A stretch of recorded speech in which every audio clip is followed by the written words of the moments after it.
찬미합니다. 오소서 성령님, 그가 내 말을 들으면 내가 그 형제를 얻은 것이다. 안녕하세요.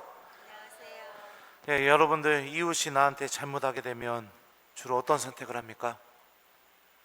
전혀 모르는 이웃이 나한테 잘못하면 TV에 종종 나오죠? 갑질, 슈퍼 갑질, 소리 지르고 막 그 사람한테 할 말 못할 말 다 하고, 이런 모습들이 이렇게 종종 나옵니다. 그럴 용기가 없으면 어떡하죠? 속으로 욕하고 뭐 저런 사람이 다 있나? 예, 그래 버리고 확 돌아서 버리기도 하죠. 친한 사람이 잘못을 하면 어떻게 하시나요? 친한 사람이 나한테 굉장히 기분 나쁜 말을 하거나 아니면 나를 굉장히 그 공개적인 자리에서 망신을 줬다거나 그러면 보통 어떻게 하세요? 예? 머리끄댕이 붙잡아요? 그래, 너 두고 봐라, 내가 너도 똑같이 갚아줄게, 이래요? 둘이 대화를 나눠야죠. 맞아요. 자매님은 복음 안에서 살아가는 우리 하나님의 자녀십니다. 근데 정말로 그 친한 사람한테 받은 상처가 내가 정말 망신을 당할 정도의 그런 상처를 받으면 우리 자매님처럼 가서 대화를 하고 내가 받은 상처에 대해서 이해시키고 서로 화해를 하고 그런 삶을 선택하는 교우들도 있지만, 쉽게 우리들 마음 안에서 다가오는 유혹 중에 하나가 무엇이냐면 그냥 딱 그 순간부터 단절해 버리는 겁니다. 말도 안 하고 인사도 안 받고 그 사람이 나에게 어떤 행동을 보이던 말던 아예 관심조차 갖지 않고, 그리고선 너 두고 봐라 한번, 네가 나한테 이랬어? 속으로 이런 마음 가지면서 그렇게 살아가는 것. 저도 이런 단절이라는 방법을 예전에 많이 사용해 봤습니다. 누가 나에 대해서 망신을 줬거나 상처를 줬거나 하면은 가서 얘기해 봐야 그 사람이 또 화를 내면 더 큰 싸움밖에 안 되니까.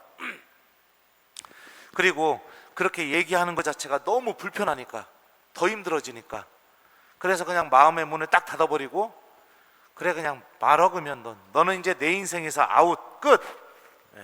이러고선 인사도 안 하고 눈앞에 있는데도 말도 안 걸고 그 어떤 미동도 하지 않고 그러면서 이렇게 지내봤던 적들이 있어요. 신부님이지만 참 못됐죠. 그런데 논리적으로 생각해 보면 이렇게 단절하는 삶이 굉장히 편한 방법이고 나를 편안하게 해줄 수 있는 것처럼 느껴집니다. 근데 그게 절대 아닙니다. 단절을 선택한 그 순간부터 무엇이 우리 마음 안에 들어오게 되냐면 내 자신이 점점 외로워지는 것을 느끼게 됩니다. 그리고 더 마음이 불편해지고 마음속에 돌멩이가 있는 것처럼 느껴지게 되죠. 내가 점점 혼자라는 그 느낌 때문에, 그 아픔 때문에 결국에는 저 같은 경우는 먼저 다가가서 용서를 청하고 화해를 했던 적도 많이 있었던 것 같습니다. 잘못은 상대방이 했는데 단절을 제가 함으로 인해서 오히려 제가 가서 풀자고 이렇게 얘기했던 적이 종종 있어요. 하느님이든 이웃이든 누군가와 갈등을 겪게 될 때, 또 누군가가 나에게 잘못을 하게 됐을 때 우리가 쉽게 선택하는 방법 중에 하나가 단절하는 겁니다. 하지만 단절은 우리 마음을 병들게 하고 우리 영혼을 외로움으로 끌고 갑니다. 우리 마음 안에 하느님의 은총이 들어올 자리도 막아버리게 됩니다. 왜냐하면 오늘 복음 말씀처럼 예수님께서는 둘이나 셋이 있는 곳에 당신께서도 함께 계시는 분이시기 때문에 그렇습니다. 단절을 선택하게 되면 우리의 주님이신 예수님께서도 나와 함께 있기가 어렵게 되게 되죠. 더군다나 가장 사랑하고 있는 사람과의 단절, 그런 단절은 내 삶의 기쁨을 무너뜨려 버리고요, 영혼이 병들게 하고 이로 인해서 겪게 되는 외로움은 말로 표현할 수 없을 정도의 고통과 아픔으로 이렇게 바뀌어서 우리에게 다가오게 되죠. 창세기를 읽어보면 하나님께서 왜 아담에게 이웃을 만들어줬는가, 그 이유에 대해서 알려주고 있습니다. 왜 이웃을 만들어 주셨는가? 사람이 혼자 있는 것이 좋지 않으니 그에게 알맞은 협력자를 만들어주겠다. 하느님께서 이렇게 말씀하시면서 아담에게 이웃을 만들어 주셨습니다.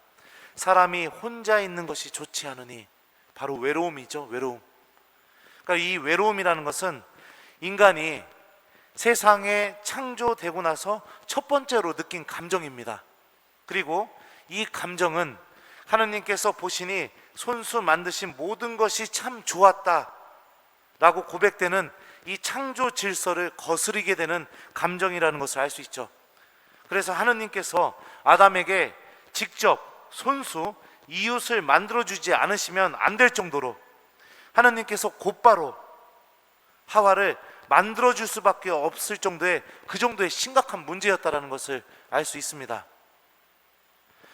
하느님께서 만들어주신 이웃은 알맞은 협력자라고 창세기는 우리에게 말합니다.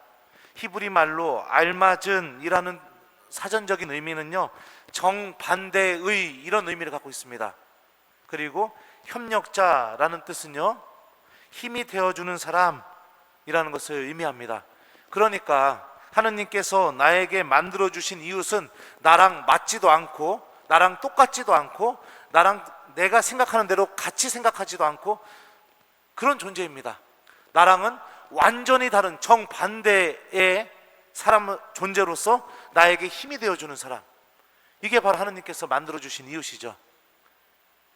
나랑 틀린 것이 당연한 것이고요, 나랑 생각이 같지 않은 것이 당연한 것이고, 내가 보는 대로 같이 바라보지 않는 것이 당연한 겁니다. 왜요? 그래서 내가 보지 못하는 것을 볼 수 있게 만들어주고, 내가 느끼지 못하는 것을 느끼게 만들어주고, 내가 생각하지 못한 것을 생각하게 만들어주기 때문에 그렇죠. 그게 바로 창세기가 고백하는 이웃의 그 모습입니다. 그가 내 말을 들으면 내가 그 형제를 얻는 것이다. 이웃의 잘못과 죄 앞에서 단절을 선택하는 것은 하느님의 뜻이 아니라는 것을 예수님께서 분명히 말씀하고 계십니다. 우리는 단절하고 끊어버리고 모른 채 하고 상관하지 않는 그런 삶으로 부르심을 받은 사람들이 아니라 그 형제를 얻는 삶, 그 형제와 함께하는 삶, 그래서 그 형제를 통해서 내가 바라보지 못한 것을 바라보게 되고, 내가 생각하지 못한 것을 생각하게 되고, 내가 느끼지 못한 것을 느끼게 되는 삶, 그런 삶으로 부르심을 받은 사람들입니다. 두 사람이나 세 사람이라도 내 이름으로 모인 곳에는 나도 함께 있기 때문이다 라는 이 예수님의 말씀처럼, 주님께서는 내가 이웃과 함께 소통하고 친교를 나누고 이웃을 용서해주고 이웃과 대화하는 바로 그 자리에 우리와 함께 계십니다. 그러니 내가 이웃을 용서해 줄 때 여러분들 기억하십시오. 거기에 지금 예수님도 같이 계십니다. 내가 나에게 상처를 준 이웃과 대화하기 시작할 때 기억하십시오. 바로 그 자리에 예수님께서 우리와 함께 계십니다. 내가 마음의 문을 열고 다가가서 누군가와 함께 있는 시간을 갖게 될 때 기억하십시오. 바로 그 순간에 예수님께서도 우리와 함께 계시게 되죠. 그러니 마음의 문을 닫고 단절하는 것은 우리와 함께 계시는 예수님께서 절대로 내 안에 들어오지 못하게 하는 그런 방법입니다. 그 방법을 선택하게 되면 어떻게 되는지 아세요? 나중에는 누구하고도 단절하게 될까요? 하느님하고도 단절하는 게 쉬워지게 됩니다. 신앙생활하면서 조금이라도 기분이 나쁘면 성당 안 나가, 저 신부님 갈 때까지 안 나가, 이렇게 되는 겁니다. 그러면서 하느님과 단절하는 그 방법이 너무나 쉬워지게 되죠. 하느님과의 영원한 단절, 이거는 바로 악이 우리에게 바라는 것입니다. 그러니 하느님의 방법을 선택하는 그분의 자녀가 되도록 우리가 노력하는 게 필요하겠죠. 왜 화해해야 합니까? 왜 이웃을 용서해야 됩니까? 이웃이 잘못하게 되었을 때 외면하지 않고 왜 그에게 가서 대화하고 타일러야 합니까?